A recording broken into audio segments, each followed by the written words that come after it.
Clip number 1141۔ اس clip میں آپ قرآن پاک کی سورہ لقمان کی آیت نمبر 28 سے 30 تک کی تلاوت، ترجمہ قرآن اور تفسیر قرآن صراط الجنان سماعت فرمائیں گے۔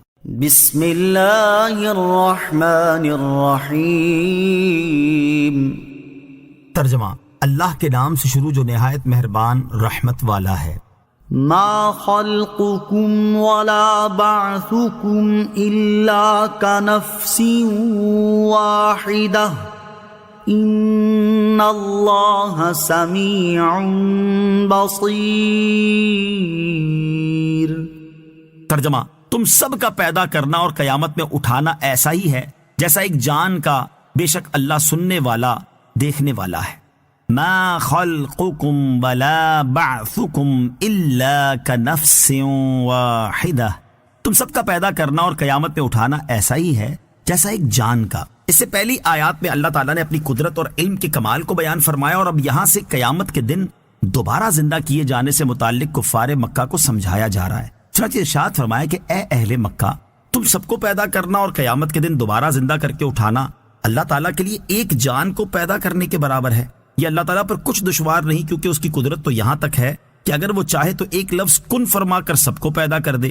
بے شک اللہ تعالیٰ تمہارے اقوال کو سننے والا اور تمہارے افعال کو دیکھنے والا ہے، تو وہ تمہیں تمہاری باتوں اور عملوں کا بدلہ دے گا۔ اس آیت کا شان نزول یہ ہے کہ ابی بن خلف اور کفار مکہ کی ایک جماعت نے حضور اقدس صلی اللہ تعالیٰ علیہ وسلم کی بارگاہ میں حاضر ہو کر کہا، بے شک اللہ تعالیٰ نے مختلف مراحل سے گزار کر ہمیں پیدا فرمایا، جیسے پہلے ہم نطفے کی شکل میں تھے، پھر جمع ہوا خون بنے، پھر گوشت کا ٹکڑا بنے، پھر ہماری ہڈیاں اور اعضاء وغیرہ بنے۔ تخلیق کے ان مراحل کو جاننے کے باوجود آپ یہ کہتے ہیں کہ ہم سب کو ایک ہی گھڑی میں نئے سرے سے پیدا کر کے اٹھایا جائے گا۔ اس پر یہ آیت نازل ہوئی، اور اس میں گویا کہ فرمایا گیا یہاں بہت آہستگی سے پیدا فرمانا دوسری حکمتوں سے ہے، نہ کہ رب تعالیٰ کی مجبوری کی بنا پر، اور وہاں ایک دم پیدا فرمانے میں اپنی قدرت کاملہ کا اظہار ہوگا، لہٰذا غائب کو حاضر پر قیاس نہ کرو۔ أَلَمْ تَرَ أَنَّ اللَّهَ يُولِجُ اللَّيْلَ فِي النَّهَارِ وَيُولِجُ النَّهَارَ فِي اللَّيْلِ وَسَخَّرَ الشَّمْسَ وَالْقَمَرَ كُلٌّ يَجْرِي إِلَى أَجَلٍ مُّسَمًّى وَأَنَّ اللَّهَ بِمَا تَعْمَلُونَ خَبِيرٌ۔ ذَلِكَ بِأَنَّ اللَّهَ هُوَ الْحَقُّ وَأَنَّ مَا يَدْعُونَ مِن دُونِهِ الْبَاطِلُ وَأَنَّ اللَّهَ هُوَ الْعَلِيُّ الْكَبِيرُ۔ ترجمہ، اے سننے والے، کیا تو نے نہ دیکھا کہ اللہ رات کو دن میں داخل کر دیتا ہے اور دن کو رات میں داخل کر دیتا ہے، اور اس نے سورج اور چاند کو کام میں لگا دیا، ہر ایک ایک مقررہ مدت تک چلتا ہے، اور یہ کہ اللہ تمہارے کاموں سے خبردار ہے۔ یہ اس لیے ہے کہ اللہ ہی حق ہے، اور اس کے سوا جن کو لوگ پوچھتے ہیں وہ سب باطل ہیں، اور یہ کہ اللہ ہی بلندی والا بڑائی والا ہے۔ الم ترى، اے سننے والے، کیا تو نے نہ دیکھا؟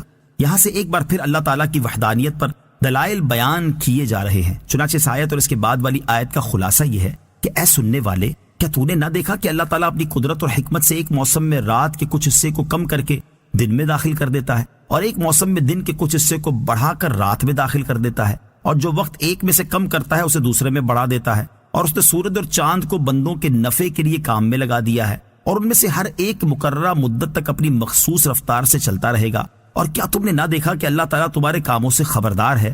یہ جو عجائبات بیان ہوئے ان پر صرف اللہ تعالیٰ ہی قادر ہے، اس لیے صرف وہی عبادت کا مستحق ہے، اور اس کے سوا جن کو لوگ پوچھتے ہیں وہ سب باطل اور فنا ہونے والے ہیں، لہٰذا ان میں سے کوئی عبادت کا مستحق نہیں ہو سکتا۔ اور اللہ تعالیٰ کی یہ قدرت و عظمت اس لیے ہے کہ اللہ تعالیٰ ہی اپنی ذات و صفات میں بلندی والا اور بڑائی والا ہے۔ یاد رہے کہ آیت نمبر 29 میں جو سورج اور چاند کے بارے میں فرمایا گیا کہ ہر ایک ایک مقررہ مدت تک چلتا ہے، اس میں مقررہ مدت سے مراد قیامت کا دن ہے، یا اس سے مراد یہ ہے کہ دونوں اپنے اپنے معین اوقات تک چلتے ہیں، جیسے سورج سال کے آخر تک اور چاند مہینے کے آخر تک چلتا ہے۔ نیز خیال رہے کہ اگرچہ بعض کفار انبیاء کرام علیہ السلام کو پوجتے ہیں، مگر ان بزرگوں کو باطل نہیں کہا جا سکتا، وہ بالکل حق ہیں، البتہ ان کی عبادت کرنا باطل ہے۔